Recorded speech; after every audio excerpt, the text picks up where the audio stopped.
I remember when Jesus was laying down in that tomb, the disciples were hiding, scattered. And the woman came and told them he's risen. They didn't believe it until they saw him. And came, and the tomb was empty. I don't care where the devil have kept you, you are coming out today. Amen. Tell God today, release me. I resurrect my business, my marriage, my finance, my job. I resurrect. Even those of you watching us, begin to resurrect something in your life. Everything that has died, this is the power of resurrection. The Spirit of God is upon you today.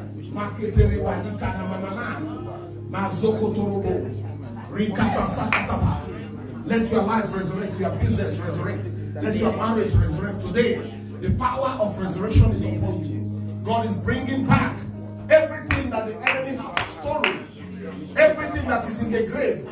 Death will not hold you captive.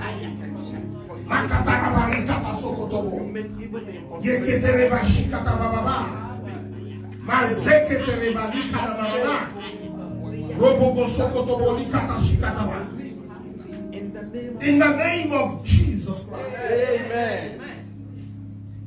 God bless you. You may be seated. Hallelujah. What a mighty God we serve today. Is a day to commemorate the resurrection of our Lord Jesus Christ. And you know that Christianity is anchored on two things: the birth and the resurrection. Not mostly about the death. Because if Jesus has died and did not resurrect, we will not be sitting here today as Christians. Yeah. It was the power that resurrected him that made something possible. And you know, death is something that is inevitable. It's a death that everybody has. But by nature, death things don't come back. They die. But Jesus is not just coming from supernatural, but he was coming from a place of divinity. He was the power that created life. If you look at John chapter 1 in verse 4, he said, in him was life. So he was life. And the life was the light of man. And the light shined in darkness. And darkness cannot, will not, shall not, has never comprehended it. You know, sometimes when I see people, when you hear about dark people, evil men, are you afraid? The Bible says, let your light so shine that men shall see. If you have a little light, even the tiniest kind of light, and you are in a place of gross darkness, that light is the only thing that will be seen. I don't care the level of darkness that is in a place. When you put up a light, even if it's small, that is going to be the center of attraction. And we have Christ, that he is life. He is life. Hallelujah. And life is not in the dead, but life is in the living. Life. You cannot talk about life without talking about living. Oh, when God took man in dust, and the Bible says God breathed into man the breath of life, and man became a living. So, hallelujah. Let's go to the word of God today. We're talking about resurrection power. I want you to say to your neighbor, there is power in resurrection. There is power in resurrection. Resurrection cannot or will never happen if there was no force that was accompanying it. There was power. You remember when we become Christians, in salvation, we receive forgiveness. And a lot of Christians have been saved, but to be saved is not enough. And that's what we get in the cross. On the cross is what we get is salvation through the blood. And many of us stop at salvation. And that is the problem of the church. We try everything to get people to salvation and we stop there. We have to get to resurrection. Because when you get to resurrection, that is when you manifest the power. In salvation, you are forgiven. Salvation is you receive forgiveness. But in resurrection, you demonstrate authority. And that's why many church, many Christians, many people cannot function in the supernatural realm or in the divine realm because we have not embraced resurrection. So I want us to talk about that power today of resurrection. In the name of Jesus. Amen. Before we go to the story of his death and resurrection, I want you to see what Jesus told the Jews in John chapter 8, verse 30. So I want you to know that salvation is not enough. Salvation is great, but that's not the intention of God. Salvation is to get us into the house, and we should not stay in salvation. That does not mean that if you are saved, if anything happened to you, you are going to heaven. But God did not create you to come to heaven. God created you to manifest his glory. God created us to praise him. God created us to occupy. Jesus said, occupy until I come. If it was just for us to go to heaven, why do we have to come? We came here to do something, to fulfill a purpose. So salvation is not enough. John chapter 8. And look at verse 30. And the Bible says, and he spoke many words. Many believed in him. Jesus began to speak as I'm speaking to you today. And they recorded a great number of believers. And many of us will think that believing is great, but it is not enough. To believe God is great on its own, but it is not enough. I want you to say to yourself, believing is not enough. Believing is not enough. You have to get to the place of knowledge, knowing God. And the knowledge about God is not information. You cannot read about God in any book. You can see about him, but it is not going to give you the knowledge about God. What gives you knowledge is revelation. When God reveals himself to you, after he has proven that you can carry what you will see. There's some information you have as a father. You don't give it to your children until they are of age. You tell them, say, this information I kept it for this time.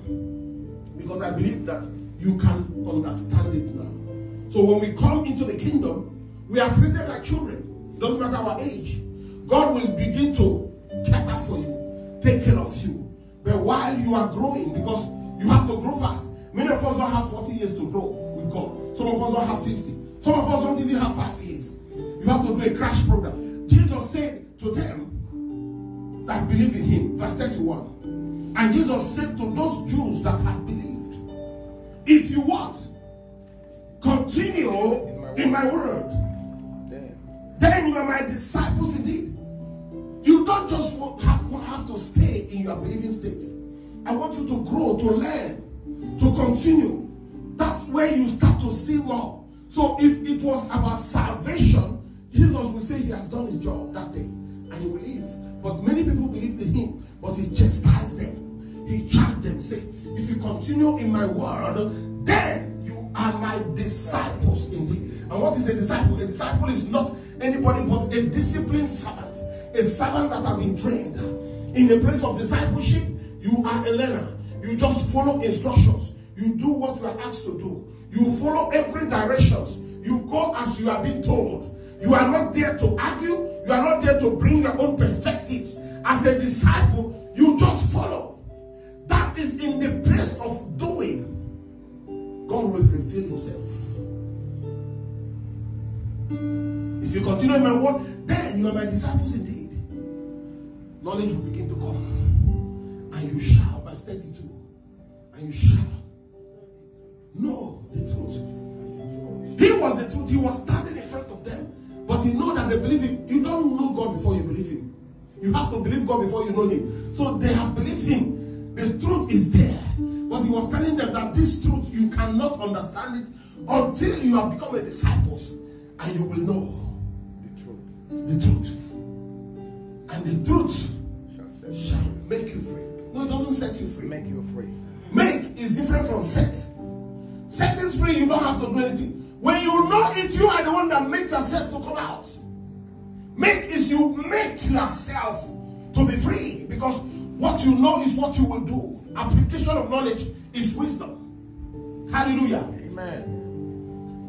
You see, knowledge, understanding, and wisdom, they are the same thing that metamorphose over time. When I speak to you, you hear me. It's an information that I pass to you. Knowledge comes from information, but the knowledge we are talking about, divine knowledge, does not come from information. It comes from revelation. Hallelujah. Amen. Divine knowledge comes from revelation. That's why when people want to go into the supernatural world in the dark side, they go through some kind of things and they got initiated. Then they will unveil or reveal the head of the snake to them. Then they say they know. That's why the Bible says there are three kinds of wisdom that is not from God. James chapter 3. Some people have gone to consult divine spirits. Have gone to do incantations, invocations, enchantments, and the spirit will appear to them. That is not God. Oh, did I lose anybody? There are knowledge that is not God's knowledge. I want to show you that. James chapter 3. That's not where we go. Today we are talking about resurrection. How to resurrect everything. But I want you to see the book of James chapter 3. Oh, labagasi kataba. Mazoko torobori katasi kataba. I don't know who is pulling me into this place, but we are going to get out of it. So that we don't get stuck there. Are you in James chapter 3? Let's read from verse 15. Okay, let's start from 13. He said, who is wise? That's a question. Who is wise and understanding among you? Let him show by good conduct that his work are done in the meekness of wisdom. Because wisdom must be meek. And look at what is said in verse 14. But if you have bitter envy and self-seeking in your heart, do not boast and lie against the truth. Verse 15 now. This wisdom does not descend from where? Above. There is a wisdom that does not come from God. If you have all these things, the Bible said this is a wisdom that did not come from somewhere. It did not descend from above. But it is what? Earthly. That means it comes from the earth. There are wisdom that is on this earth. And look at number 2 kind of wisdom. Sensory. We have the 5 senses. You see people that are smart, they want to trick you. You do anything with them, they will cheat you. They think they are smart. They are foolish. Because that wisdom is what? Sensory. They use their 5 senses to do this. Another one that is what? Demonic. Did you see it there? Demonic. Hallelujah. Amen. There's another one that is demonic. When people join cult and people start to, I see when I wanted to do my father's burial, I don't know why I'm going here. Somebody told me that, look, this is rainy season. In July, you can't do anything until you consult diviners to hold the rain. I said, really? I said, we are the one that make rain. I told them, I said, rain will not fall until I leave. They say, you don't know that because you are coming from abroad and people know that your mother's burial is going to be big, the rain that will fall that day, you must say, we have somebody in our family, in our kindred, that you can go to him, it will be cheaper. So they were sending people to go and talk to me. So I just came. The last person that spoke to me, I was very rude to them. It's one of my uncle. I told them, I said, as long as I am here, there will be no rain. I said, watch. Rain will not drop, not even a cloud change until I leave. On the day of my mother's burial. They're just coming from the mortuary. The whole cloud changed. Dark. People were coming. And if it has rained, everything will be destroyed. I called one of the pastors that was my friend, and we made a declaration in front of my father's compound, that rain should not fall around here. By the time we started, the service was on, the Anglican church, they were doing their hymn and everything. Heavy rain. The thing just gave us like 4 buildings from a house, 4 buildings from a house here. Around our house, sun was beating, and people were coming, and they would park their car. You can see the rain, but the rain didn't come to the house. For the whole of the burial, people say, I came with American wonder. But that is what you have to decree. You don't. This is 2 times I have told them that rain will not fall as long as I'm in the village. And rain never fail. You know who you are. I didn't just say it and go away. I said it and I consulted the powers that stood behind me. The Almighty God. I said, Lord, as long as I am here. That was what my wife later told me. Say, you would have said rain will not fall from the market to your house. Because people that came with their leg, many of them were wet. But if you come to my father's house, the sun was shining until we finished the burial.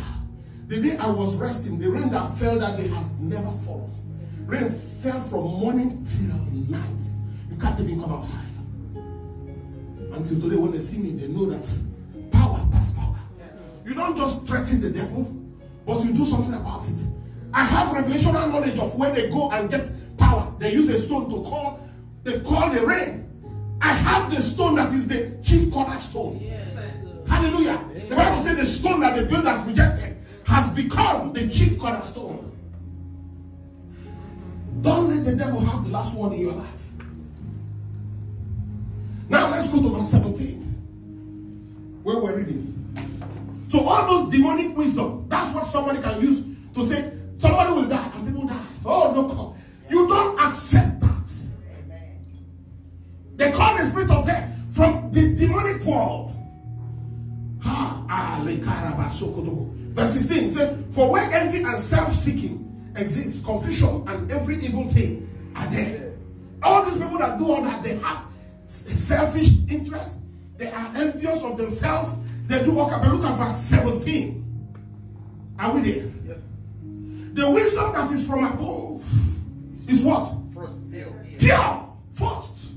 There must be purity with it. Righteousness is purity. God cannot behold iniquity. Somebody is staying in one wretched house in one bush and it's calling rain. It's calling rain and people are afraid of them. And you have light. And they tell you that rain will come and you go and beg them and give them money. No. The wisdom that is from God must be first pure. Then how does it come? The next thing there is peaceable. It must be peaceable. It's not when you do incantation and you start to jump around. It's peace. I told them there will be no rain. There was no rain. I did not fight to bring that up. I just spoke to God. Saying, Lord, as I am here, there should be no rain. And there was no rain. And people were being beaten by rain. Old women are also embarrassed. Some of them were coming wet. All their bodies wet. And they come into our house. It was shining for the whole of that 3 days that we were doing burial. And rain fell for those 3 days every day. But we never saw rain. Because I have spoken. And I did not just speak a word. I spoke the word of God. And I told God to accompany his word. This word has nothing to do with me. The Bible said the Lord confirmed the word of his servants. Let's finish it. Then peaceable, then what? Gentle, willing to yield. When you have the wisdom from God, it's not everything you drag. Somebody is saying, oh, it's mine, this and that. You are willing to yield. You say, take it. You are not foolish. You are what? Wise. When Abraham brought Lot into his business. Now there was strife among their servants. And Lot was vibrating. Probably he was younger. If there was a physical fight, he would take down Abraham. Abraham said, hey, please, you are my son. We don't have to fight. The land is so big. And Abraham divided the land into two and said, take whatever. Lot was foolish. But he thought he was wise. The Bible says he looked at the plain of Jordan. It was well vegetated. And there was grass there. And he chose by sight. The moment he left, God came back and said, Abraham, look now from where you are. Northward, southward, eastward, and westward. For all the land which thou seest, to you and your seed will I give it forever. God gave him the whole world. As Lot was taking Sodom and Gomorrah, God gave him the whole world. You willing to yield? You are willing to say, okay, take this side. I see a lot of Christians, you are on the road. If you are right, somebody is coming, hooting at you, and road rage. Don't join them. Apply some break, let them go. The wisdom from God is not aggressive. That does not mean that it is foolish. The Bible says the Lord has not given us the spirit of what? Fear. But what? Of sound mind. Some translations say the spirit of timidity. That I yielded something to you does not mean that I'm timid or I don't know what to do. But because I'm wise. Full of mercy. A lot of Christians can never have mercy upon you. You step on them once your leg must be off. I don't care who say anything. They must cut off your leg to say, yes, I've done it back to you. Sometimes just have mercy. That does not mean that when you have mercy, you will go back and do the same thing with that person. Sometimes you can have mercy with people and leave them where they are. You don't have to interact with them in the same capacity so that they don't get you hurt again. That is wisdom. But don't try to get back to everybody. Let God do the battle for you. The Bible says the battle is of the Lord.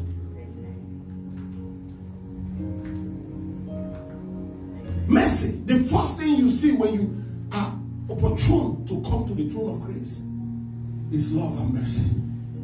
They are in front of God. God looks at mercy every day.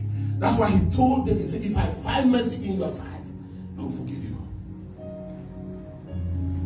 And he later gave David the sure mercy. That it doesn't matter what David commits, I have placed mercy in your life. That if I look at you, I will not see what you did, I will see the mercy.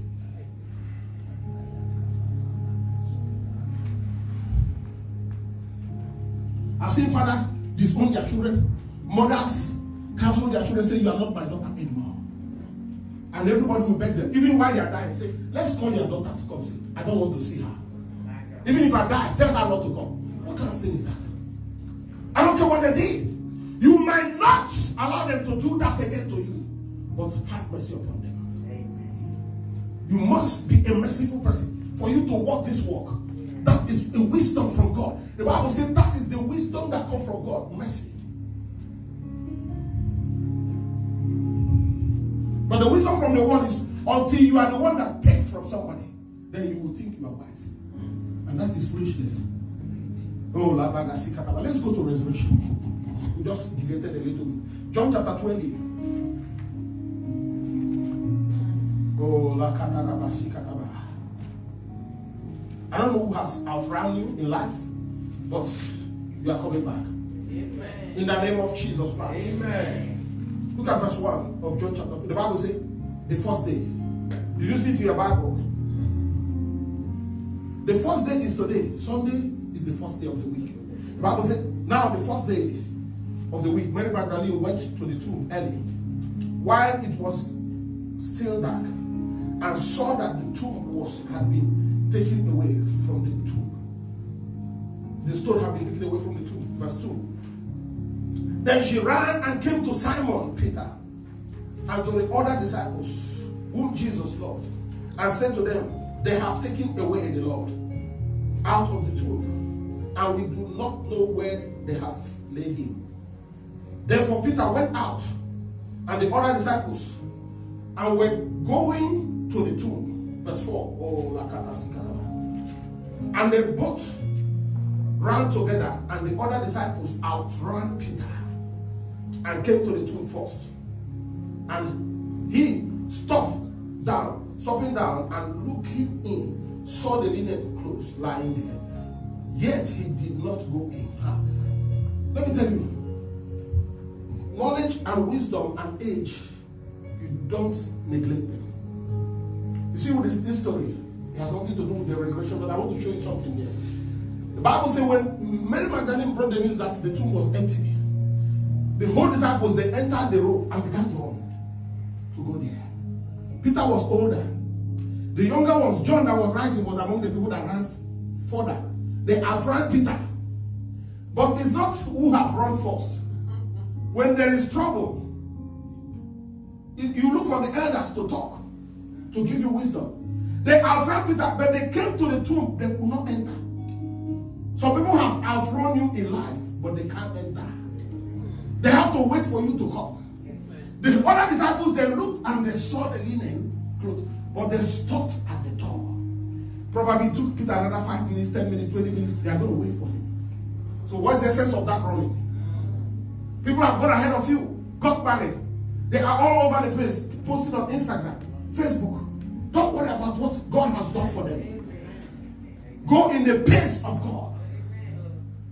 Peter did not say, because you guys have sprint out, let me try to run like you. He could have broken his leg. He was older. He took his time. And when he came to the tomb, they were still waiting. Peter did not wait. Let's see what happened. Peter just came straight and went in. That is where knowledge is involved. I remember one time, one of my friends in South Africa, he was everywhere boasting. In this church, nobody will die. We don't bury people in our church, this and that. An elder died. He called me and said, I was still a pastor there. He said, man of God, what do I do? I said, you don't know how to bury the dead. It's part of your job. He said, can you come and do for me? I said, no. So the church was consulting him. They were trying to plan for burial. He didn't know what to do. But he was everywhere bragging that people don't die. Death and life come from the same place. We don't die young, but you don't say you can't die. Are you God? You don't have the power to life and death. And after that first burial, 1 year after, another person died in the church. Nothing happened to them. They just naturally died. And one day we were talking, he said, Bishop, he said, now I know what you are telling me, because I was telling him that message was wrong. I said, how can you say nobody dies in this church? You say nobody dies young.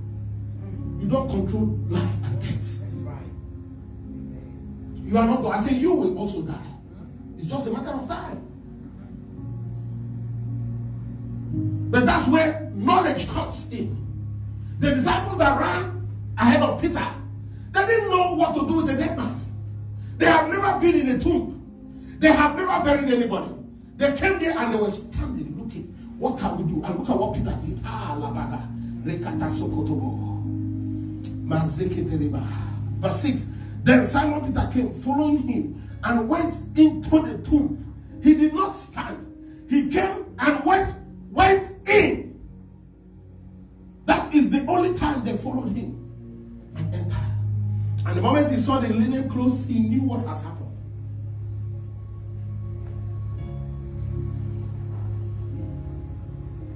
And the Bible said, and he saw the linen clothes there, and the handkerchief that had been around his head, not lying with the linen clothes, but folded together in a place by itself. Then the other disciples who came to the tomb first went also in and saw and believed. They have come first, but they couldn't enter there. Their level of understanding ended at the gate of the tomb. They don't know what to do with life and death. But as long as you have life, you must know what to do with the dead also. Because it's a debt that everybody has. It's owing. But how you go does not matter. It's where you go. People are praying. I remember last year when COVID came newly, pastors were praying against COVID that the world is about them. Do we think that if God wants to end the world, your prayer can change it? You just have to prepare yourself to go in the right place. There is no act of God that you can stop. I remember when Moses was with the children of Israel, and God looked at Moses and said, these people have sinned so much that I will kill every one of them, and I will make a nation after you, out of you. And Moses said, God, repent of your word. And he was talking rashly. God said, okay, I've repented. What happened? Everybody that came out died. They never saw that land. If God has said it, you can't stop him. He said, I will kill all of them. and make a new nation out of you. Moses said, God, what is this? The Egyptians will say you don't have the power to take them in. And as they continue to go, they continue to sin against God, they continue to die. Everyone that entered there was born in the wilderness. Apart from Joshua and Caleb, they were born in the journey. 40 years, he wiped out the generation that came out. The mentality of Egypt was in them. They couldn't change. And God tried to change them, they refused. He told Moses, he said, I will kill all of them. And he scattered their bodies in the whole of that wilderness and killed all of them. He is God. Oh, Lakatasikataba. Oh, yes, Lord, we worship you. We give you all the glory and adoration. Oh, Makatasikataba. And the Bible said, then the door of the disciples, the other disciples who came after him first, also came in and saw and believed. For as yet, they did not know the scripture, that he has risen again from the dead. Hallelujah. Amen. Then the disciples went away again to their own homes. You see these people? They were the ones that ate the last food with him. They were the ones that were there when he was arrested. Even though when they saw his tomb, they left. They went back. But I thank God for women, strong women especially. Mary Magdalene was the one that first discovered that nobody was there. She came and told them, and they came and they left. But she refused to go. Her faith was so powerful. She was so determined. The Bible says, verse 11, but Mary stood outside by the tomb weeping. And as she wept, she stooped down and looked into the tomb. And she saw two angels. The disciples have come and they have left. Angels did not appear. But the woman of faith was there. Say, I know the God I serve. Show me a sign. I don't just want to believe that you have risen. I need to see you. She was crying, she was weeping, she was looking in, she was crying, she was weeping, she was looking in. And the Bible says she saw what? Two angels in white cities. One at the head and the other at the feet, where the body of Jesus had laid. Then she said, then they said to her, woman, why are you weeping? She said to them, because they have taken away the Lord, and I do not know where they have laid him.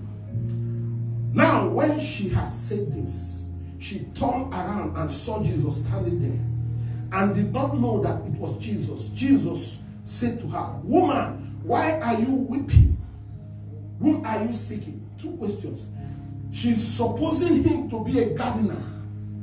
Maybe he was dressed in an overall. You know, sometimes success or breakthrough comes like a walk.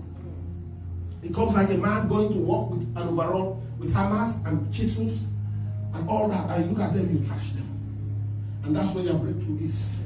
But the woman was convinced. This woman is a woman of faith. She has tenacity in her. The men have come and they have left. But the woman refused to leave. She wants to know what really happened. Even Jesus has come in form of a gardener to confuse her. But she refused. She said to him, sir, I want you to see it. Oh,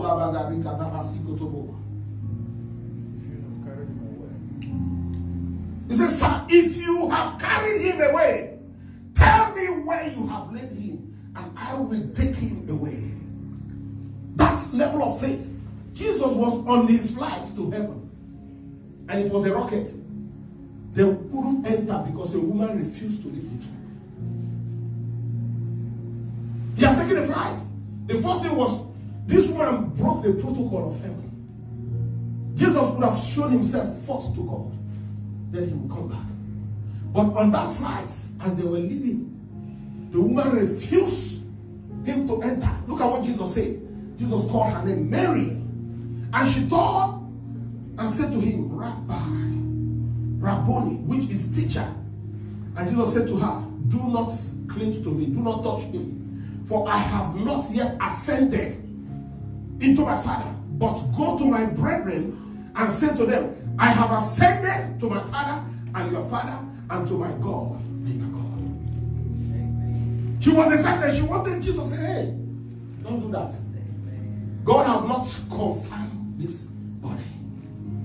I have not ascended. As I was on my journey, you stopped me. You brought me back. Jesus. So she saw Jesus before God. Even though God can see everything. I have not ascended to my Father. But go to my brethren, go to the disciples, go to the believers, tell them that I'm ascending to my Father. Hallelujah. And your Father, and to my God, and your God. Hallelujah. Oh, Jesus. And now she was happy, she left. He took his flight and left. Oh, we don't have time to go in-depthly into what later happened. But Jesus began to show himself to different people. He came back to that day and showed himself to the disciples. And they saw him. And some people came back and said, oh, it's not true. And Jesus came back again and showed himself to Thomas. Said, put your hand. Confirm. But that was not the normal body anymore. He was now in his form as God, in his glory. Even when he had the last program he did in Acts chapter 1 with them, they saw him went to heaven.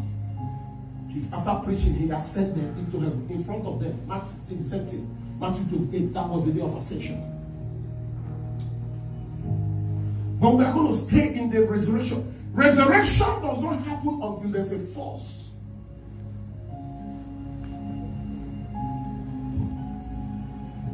The Bible says, if the spirit that raised Jesus from the dead dwells in you, that same spirit will what? Quicken your mortal body. I don't know what have died in your life. Maybe your passion, your aspiration. When you were coming to Atlanta, you had some dreams. You had some things. You have some things you planned. I said, when I get to America, when I get to Georgia, when I get to Atlanta, or as I'm growing up, when I graduate, this is what I will do. And some of those things have begun to dwindle because the devil he fights daily. Have you seen a daily fighter? If you watch the WWE sometimes, there are rules, but there are some people that they will start to talk to the referee. When the referee is not looking, they get something and break a head. That's how the devil fights. He never fights straight. He doesn't keep to the laws. There are rules, and he's a dirty fighter. If you let him in, he will beat you and keep you down and keep you there until you are dead. But you can't let him. There is a power of resurrection. There is a force that you have to invoke. There is a power that is in the blood. When the blood is invoked, the devil is confused. He cannot do anything. The Bible says, if the spirit that raised Jesus from the dead dwells in you, that same spirit shall what? Quicken your mortal body. You begin to come alive again. Some of you, your eyes, I was talking to another pastor, and he told me he was almost going blind.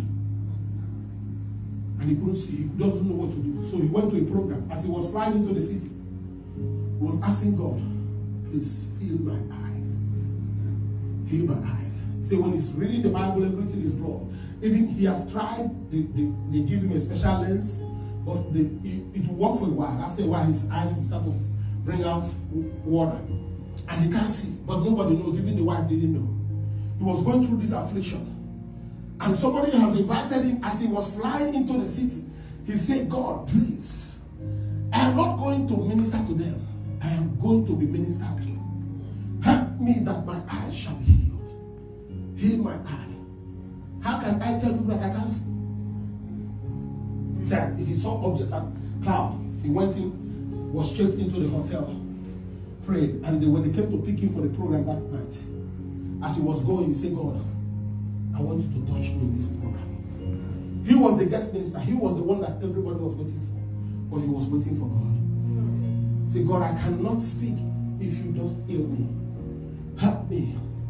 And by the time he mounted the podium, he said everything he has written down, God took him to somewhere else. And the program went into power ministration, into deliverance. He didn't know what God took over the service. By the time he finished, he discovered that he can read clearly. He's 72 now. God healed him. That was when he was in his 40s. 48, his eyes was going away. God gave him his sight back. There is power are in resurrection. Many of you, things have begun to die in you and you have accepted it. The Bible says two cannot walk together, Amos 3:3, except there's an agreement. Don't agree that your marriage will fail. Don't ever agree that your son or your daughter will never be anything. Because that's the lie from the devil. I don't care who have prophesied to you. I don't care who have told you about your family. Don't agree with the devil. Sometimes you have to disagree to agree. You say, devil, I don't take that. And you disagree on a professional level. But you go back to the Creator, the one that owns life. The Bible says, John chapter 1 verse 4, in him was life. So Jesus is life. How can life die? In him was life, and the life was the light of man, and the light shines in darkness, and darkness cannot comprehend it. Oh, la katasi kataba. Yokotorobu sakadaba. Resurrection. I don't want you to be comfortable with the cross, because it can confuse you. The cross is a place of salvation, a place of forgiveness, Yes. a place Yes. of saving. Yes. But if you go past the cross, there is resurrection. Yes. We celebrated his death on Friday. That is the cross. The church has gotten to the cross and we are comfortable. That's why we don't see power in church. When we get to resurrection, that is when things begin to happen. Resurrection is a supernatural ability of God coming upon a dead thing to come back alive. Dead things don't come back alive. But by divine authority, it will happen. I don't know what have died in your life today. By an unction and the power of resurrection, let life come back to it. Is it in your business, in your job? Is it in your body? Maybe you have felt something and you have accepted it. Don't accept the status quo. The devil will always want you to accept what he gives to you. You don't have to take it. Our God is one possibility. I don't know if you understand that. When the angel was talking to Mary in the book of Luke chapter 1, verse 36, and Mary was saying, look, I'm a virgin. You can see I don't know man. The man that I know, he just was starting to talk to me. We have not gotten further. And the angel told her, in verse 37 of Luke chapter 1, he said, the power from on high shall come upon you, and you shall conceive and bear the son. He said, for with God, all things are possible. The moment he said that to her, Mary said, let it be unto me according to thy word. With God, or not some things. Don't limit God. God can do all things. Never you say God cannot do. No, God can do all things. That is where we stay. And you see the power of resurrection. The force that created the heavens and the earth. It was Jesus Christ. Because of time, we are going to pray. Oh,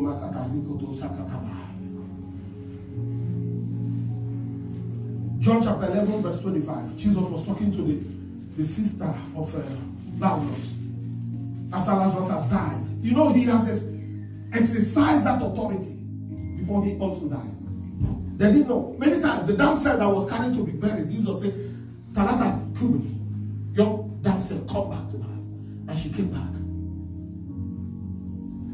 And when Lazarus died, Jesus allowed him to be buried. 4 days have gone. His brain would have been rotten by then. By this time, they don't have embalmment. The technology was not there. And Jesus came on the 4th day. And he said, don't go in. He is now stinking. And I want you to see what Jesus told the sister, Mary. John chapter 11, are we there? In verse 25. Oh yes, Lord. Hallelujah.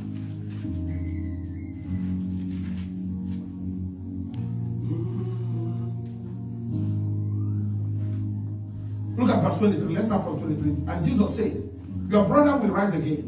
And Martha said unto him, I know he will rise again in the resurrection at the last day. And what did Jesus say? 25. He said, I am what? The resurrection. Resurrection, and I am what? Alive. He who believed in me, though he may die, he shall live. And whosoever lives and believe in me shall never die. Do you believe this? He didn't know what to say. A dead man was there. Jesus was saying, I'm resurrection. And that life you are talking about, this is life standing in front of you. I am resurrection and I am life. He didn't need to do anything but to give a command. The Bible says he came and said, roll away the stone.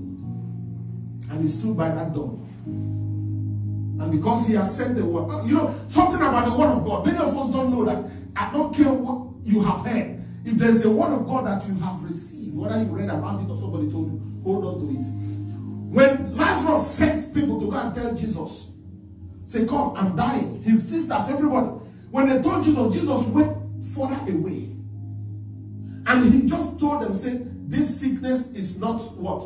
Unto death, but for the name of the Lord to be glorified. And what did the devil do? Kill Lazarus. Lazarus was killed. And Jesus wouldn't even say like Lazarus has died, because he is life. If you say something has died, that thing will die. So he said, our friend Lazarus is sleeping. Let's go and wake him up. They said, why are we going there if he's sleeping? They didn't know what he was saying. 4 days have passed. Jesus now told them, no, Lazarus has died. But the first word is, our friend Lazarus is sleeping. Let's go and wake him up. And when he came in, everybody was crying. Jesus cried also. If you look at that, John 11, Jesus wept. He didn't cry because he didn't know what to do. He cried because the people didn't know who was standing in front of them. The Bible says he looked at them and Jesus wept. And he said, take me to the tomb. They said, don't go there. He's rotten. Please, please, please, please. Jesus said, don't worry. And he said, do you believe that he can live again? He said, yes, I know he will live at the last day. But I don't know what you are waiting for tomorrow. It can happen now. Because the power of resurrection is here. And he said, take me to the tomb. Roll away the stone. And he gave the command. He said, Lazarus, come forth. The spirit of Lazarus was waiting for the voice of the master. God said, this sickness is not unto death. When he called his name Lazarus, he heard the voice of God. And the dead man came back alive. But it's not enough to be alive when you cannot do anything. He was bound. He was chained. And Jesus looked at him and said, loose him and let him go. I don't know who has chained you, though you have physical life, but you can't function, you can't do anything, you can't see. I ask that you are loose now. I said, loose him now. Loose him. Loose them now in the name of Jesus Christ. Thank you, Holy Ghost. Oh, that force. Let's stand on our feet. We are going to pray now. Because of time. Because of time. Because of time, we can't. It's a lot of things to say, but we are going to pray. Ask God to resurrect something. Whatever you want God to resurrect in your life, tell him to resurrect it. He said, I am resurrection and I am life. Let the power of resurrection begin to work for you. You will not hear about it. You will not just read about it.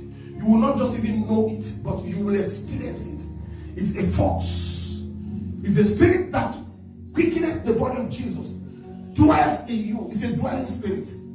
That same spirit shall quicken your mortal body. Tell God to resurrect your ministry, your business, your job. Let God resurrect your finances, your activities, your love. Some of you don't have emotions again. Things have happened to you until your emotion is dead. God, give me back feelings so I can start to feel again. Hallelujah. In the name of Jesus, let the force from heaven, I yield unto the Holy Ghost. The spirit of power, the spirit of resurrection, let it come upon me. That dwelling spirit, let it dwell upon me. Jesus said, and you shall receive power. After the Holy Ghost is come upon you, there's a power that is coming upon you. Receive it now. Receive that force. Receive it by the authority and the power in the name of Jesus.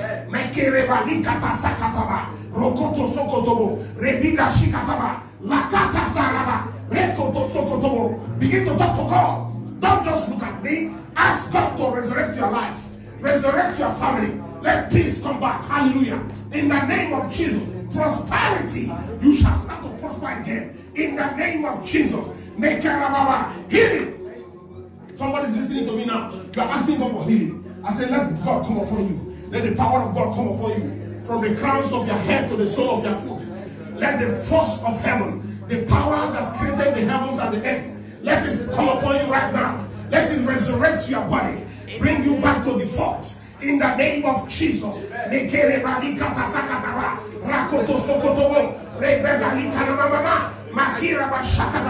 In Jesus' mighty name we pray. Amen. It is not. Just thank Him. Father, we thank you, we worship you. We bless you, Lord, for who you are. In the name of Jesus Christ. Amen. It is done. Hallelujah. Amen. Put your hands together.